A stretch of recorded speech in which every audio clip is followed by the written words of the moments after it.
The main person who will be speaking from their side will be on my immediate left, and that is Director Angie Mokasi, who is a director in the Johannesburg Metropolitan Department. She is director in that office. Director, if you can maybe just start with plan, overview, road closures and so on for this match on Saturday. Thank you.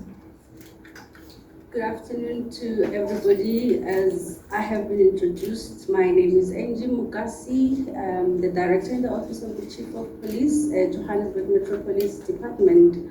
Maybe let me start by emphasizing the fact that as the city, we have partnered with PSL, including State of Management, for us to make sure that this event is executed without any hiccups, and emphasize the road closures that will be implemented on Saturday for purposes of the Carling Cup game that will be taking place at FNB Stadium on Saturday the 2nd. So what is going to happen is the road closures will be implemented on Saturday from 1 o'clock. The roads like the Nazareth Road will be implemented a three-way going into the stadium before the game, and then after the game it will be a three-way going out towards after the game. And the road like the Golden Highway, under normal circumstances we don't implement.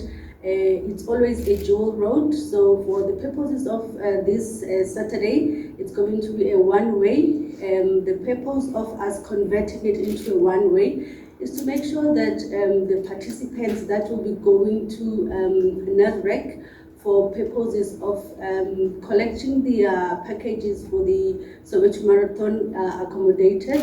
And we also want to make emphasis that the N1, the Soweto Highway, will also be closed between the N1 bridge towards the Boys in Reserve.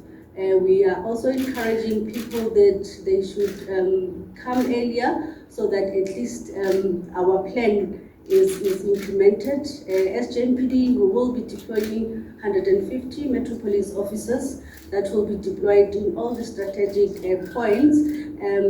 Another thing that we also did for the purposes of this Saturday's event, we have extended our deployment at the radius as far as rifle range and your Columbine, that is next to Southgate. So the deployment will be as far as that road, so that at least we accommodate traffic, as we all know that it's month end and the road is also leading towards the shopping mall. So we're going to be deploying as such, and over and above that, we will also be having a drone support so that we get real time data for us to put intervention in place and be proactive, so that at least the traffic flow is manageable. So Chairperson, thank you so much for the opportunity. I'm sure in a nutshell I managed to clarify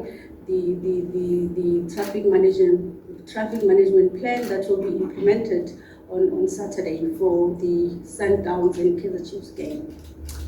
Thank you, Director. I think that was comprehensive. But maybe let's open maybe for one or two questions from the floor, if there are any. See, there's one from the SABC there, Mr. Amara. Yeah. Yes. Okay, thank you. Yeah, to JMPD, my main concern is the closure of Soweto Highway, even for people who've got parking tickets. It doesn't make sense at all. Why is it always like that? Thank you. Okay, do you want to take that, or must I take another one? Okay, let me respond to that Okay. one. Okay, probably we are not aware that the pedestrian bridge that is linking the Shaft 17 to the FNB Stadium, it's currently not being utilized due to construction issues. So as closing the Soweto highway is for a safety reason. Prior to us closing Soweto highway, we used to experience a lot of fatalities, pedestrian fatalities. So we consulted with the city's engineer, and the advice was that we need to then close the Soweto highway so that we mitigate the risk of pedestrians being hit by vehicles. So ever since we have implemented that, we have actually, during such games, we have never had pedestrian fatalities. So that plan actually, that implementation has actually given us results, because we no longer have fatalities, pedestrian fatalities during the events at FNB Stadium. Thank you, Director. I'm sure it's making a bit more sense to you, Mr. Ramara. Thank you. Conscious News. Director, I want to put it straight to you. The guys at the N1 bridge are arrogant. They don't recognize parking tickets. They don't recognize the accreditation. So I want you to put on record in front of us here to say that this time around we will be able to pass that place. Because if you're coming from Soweto, you have to via Renshaw, Nazareth. So I want you to say it so that we can remind you. Thank you. Hey, Rami. I press. I'll give you a chance to respond. Okay. The arrogant part of it, will address it as a department, because as public servant, we're not allowed to be arrogant. Our purpose of us being there is to make sure that we serve the citizens of Johannesburg, including the visitors, with dignity and, give information whenever people are supposed to be given information. It has been noted, the arrogancy part of it. You see, I think also the people that are having accreditations in terms of parking, they should know the routes that they're supposed to be utilizing, rather than wanting to push their way through where, based on safety issues, the road has been closed. Even if you have a parking ticket, if the road is closed, and according to our plan, no vehicle is allowed to go through there. Even if the chief of police or the minister wants to go through that road, would not be allowed to go through. There are dedicated roads that are leading to where people are supposed to be parking. So I suggest people familiarize themselves with those roads, so that they don't get challenges when they are making their way to the stadium. And what is also important is for us to make sure that we go to the stadium on time. It's not going to help us experiencing a whole lot of traffic 30 minutes before the kick-off, because it also delays the program of the day. Okay, I'll take two more. Rani, arrive 8. I always go past the same route. I never have issues. If I can be allowed to make it for No, we'll come. If we've got time, we'll come the back. members of the board. No, we'll come back. We'll come back. Let's give others a chance. I saw hands. Velile. Thanks, Director. Velile is here. Thank you. Yes, Director. There's an impression that JMPD is much more organized and handles rugby matches better than football. Can you please address this? Because as journalists, we attend all these matches, and the coordination appears to be different. So what contributes to that? And also, in terms of the allocation, how does JMPD allocate in terms of how many cars or people are going to be there on the ground? Because sometimes we go to matches and we find that there's minimal representation of JMPD, and then there's lack of traffic control.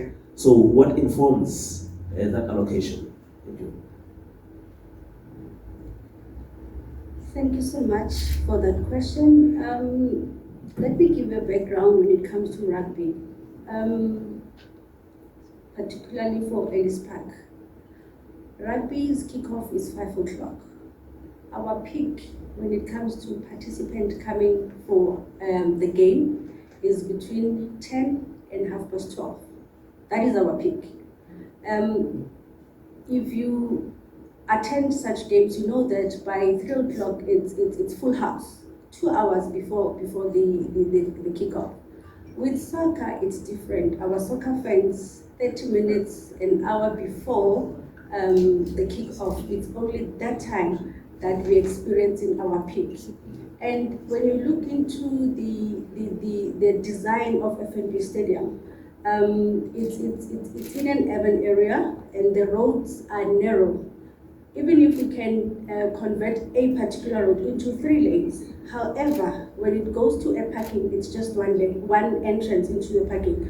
So the 3 lanes now is reduced to 1 into an entrance. Then that on its own causes delays. So that is we need to start encouraging our soccer fans to start arriving earlier for such games, especially if the game is going to be a sold house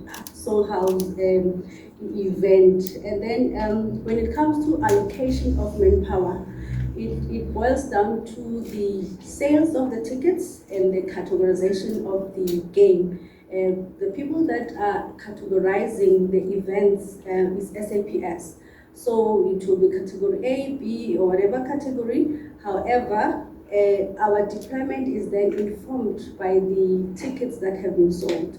Like you know that for a full house at FNB Stadium, you need a minimum of 150 officers, and then the other officers that will be there, they'll be for purposes of crime prevention and making sure that people are not being mugged, and others they are there to make sure that the bylaws are complied with. So that is basically what informs our allocation. Thank you, Director. I think in the interest of time, I'll ask that we close it here because we've got coaches waiting. But Brandi, I know you are still passionate about your point. I will arrange for you and Dario one-on-one with the director. Thank you.